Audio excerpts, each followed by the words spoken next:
Hello बच्चों, कैसे हैं आप सभी लोग। हम लोग आ गए एक्सरसाइज 1.1 के क्वेश्चन नंबर 3 पर। चैप्टर है 1, नाम है real numbers, class 10th new CBSE book mathematics. Okay, question को हम लोग पढ़ेंगे जो कि हम लोग हमेशा करते हैं। क्वेश्चन को समझेंगे देन क्वेश्चन को हम लोग करेंगे। इससे पहले कि जितने भी बच्चे भी वीडियो देख रहे हैं, कितने ऐसे बच्चे जिन्होंने इंट्रोडक्शन वीडियो को देखा है, क्वेश्चन नंबर 1 और 2 किया है और अब 3 पर वो आ रहे हैं, क्योंकि दिस इज द प्रोसेस। आपको शुरू से स्टार्ट करना चाहिए एंड स्टेप बाय स्टेप आगे बढ़ना चाहिए। इट्स अ गुड प्रोसेस और लर्निंग के लिए आपके लिए अच्छा है। ठीक है, डायरेक्ट जंप मत करना। ओके, चलिए आप लोग समझदार है, वैसा ही फॉलो करेंगे। क्वेश्चन को शुरू करते हैं।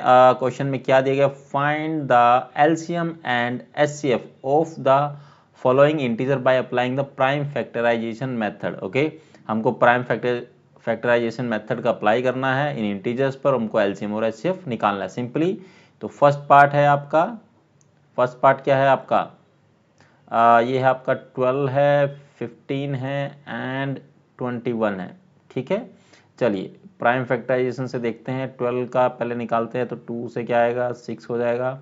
अगेन 2 करेंगे तो 3 हो जाएगा। ठीक है, देन अगेन 3 करेंगे 1 हो जाएगा। तो 12 का जो आपका आया है फैक्टर्स वो आया 2 इंटू में 3, यही आया है। 15 का निकालेंगे, 15 का आपका आ जाएगा, ये हो जाएगा 3, 2 से जाएगा नहीं, 3 5 जा 15, देन 5 से जाएगा तो ये हो जाएगा 3 इंटू 5 हो जाएगा। ठीक है, देन 21 का करेंगे, 21 का भी निकाल लेते हैं। ये हो जाएगा आपका 3 से 3 जाएगा, 3 7 जा 21, फिर 7 1 जा 7। ओके, तो ये आपका कितना हो गया, 3 इंटू में 7। हमको निकालना क्या है, एचसीएफ निकालना है और एलसीएम निकालना है। ठीक है, एलसीएम क्या है, list common multiplier and highest common factor. Okay, तो हाईएस्ट कॉमन फैक्टर का मतलब है कि जो एक नंबर सबसे ज़्यादा बार आया और तीनों में आया है। ठीक है, तो यहाँ पर देखिए 2 है, वो तीनों में नहीं है, इसको नहीं लिखेंगे। 2 है, वो भी तीनों में नहीं है, तो इसको नहीं लिखेंगे। 3 क्या है, तीनों में है। ठीक है, तो आएगा 3 आ जाएगा। ठीक है, एंड आपका 5 क्या है, किसी इस सिंगल में है, इसमें नहीं है। 5 7 है तो वो भी नहीं आएगा। लिस्ट कॉमन फैक्टर में जो नंबर सबसे ज़्यादा बार आया होगा उसको लिखेंगे। जैसे कि मैं 2 की बात करता हूँ तो इसको लिखेंगे। ठीक है, 2 एक बार और आया है तो इसको भी लिखेंगे। अगर ये 3 है, तीनों में एक बार आया है तो इसको एक ही बार लिखेंगे। समझ गए आप लोग, इस तरह से करना है। जो नंबर जितनी बार आया होगा उसको उतनी बार लिख सकते हैं, बट तीनों में अगर कॉमन है, मतलब जैसे कि 2 बार आया है। ठीक है, भले ही यहीं पर आया है बट 2 बार आया, बाकी में नहीं है, तो 2 बार इसको यहाँ लिखेंगे। 3 जो है वो तीनों में कॉमन है, मतलब आया है। अगर ये 2 यहाँ पर होता, यहाँ पर होता, तो भी हम लोग इस तरह से लिखते।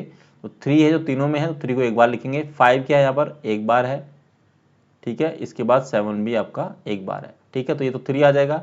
लिस्ट कॉमन फैक्टर को यहाँ मल्टीप्लाई अगर हम करते हैं तो 2 इंटू में 2 कितना आएगा आपका, आएगा 4, 4 इंटू में 3 करेंगे 12 आएगा, 12 5 जा 60, 60 इंटू में 7 करेंगे तो आपका आएगा 420।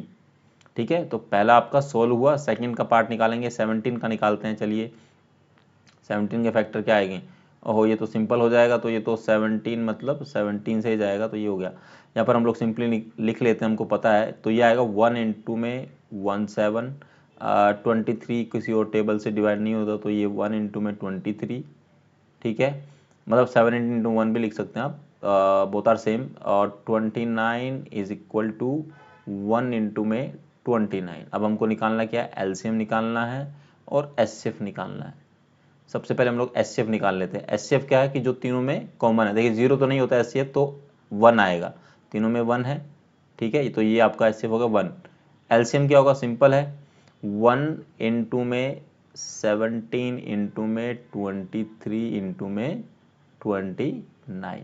ठीक है, जब इसको आप सोल्व करेंगे, सोल्व करके देखना तो आपका जो आंसर आएगा, ये बेसिक मैथमेटिक्स है, मतलब कैलकुलेशन है, मल्टीप्लिकेशन वो आप कर लेना। ये आएगा 11,339, 11,339। Okay, now we are coming to the last part. आपका ये भी हो गया है, ये भी आपका हो गया है, लास्ट वन है, ये हम कर लेते हैं। सिंपली आप निकालिए, 8 का निकालेंगे तो क्या से होगा, फैक्टर्स निकालिए। 2 यह जगह 2 सॉरी 4 आएगा।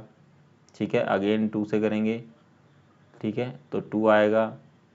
अगेन फिर 2 से करेंगे तो 1 आएगा। सो 8 का क्या है आपके पास में, 2 इंटू में 2 इंटू में 2। हमें 9 का निकालना है, 9 का निकाल लेते हैं।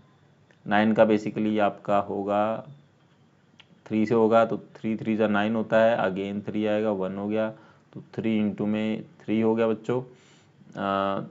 3 है ये आपका, एंड 25 का भी निकालना है, उसका निकाल लेते हैं। 25 का निकालेंगे तो ये होगा 5 5 जो 25, एंड अगेन 5 से करेंगे तो ये 1 हो जाएगा। तो 25 का आपका फैक्टर बनेगा 5 इंटू में 5, ठीक है। अब इसका हमें एलसीएम एंड एचसीएफ दोनों पूछा है, ठीक है।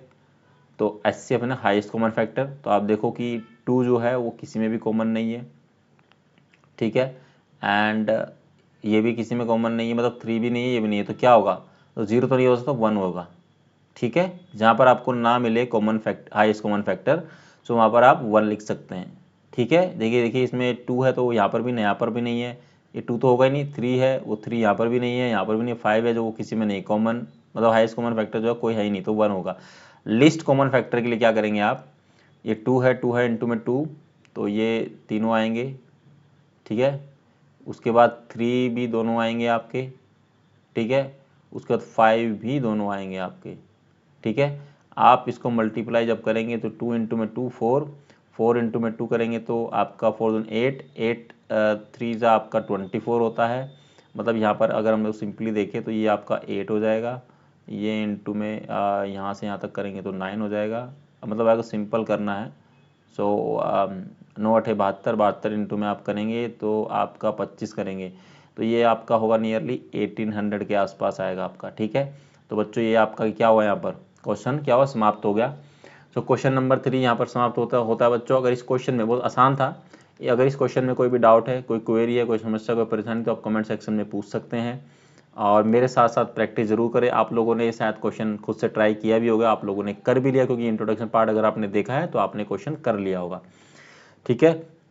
जो बच्चे चैनल पर पहली बार है, पहली बार मेरी वीडियो को देख रहे हैं, तो प्लीज़ चैनल को सब्सक्राइब करें, बेल आइकन को दबाना ना भूलें, ताकि आपको फर्दर वीडियो मिलती रहे, ठीक है। और प्रैक्टिस मेरे साथ जरूर करते रहना। आप 4th क्वेश्चन खुद से ट्राई करने की कोशिश करना, नहीं होगा तो हम तो वीडियो बनाकर डालेंगे ही, ठीक है। एंड मिलेंगे आपसे अगली वीडियो में क्वेश्चन नंबर 4 के साथ। तब तक आप अपना ख्याल रखिएगा। Thank you very very much.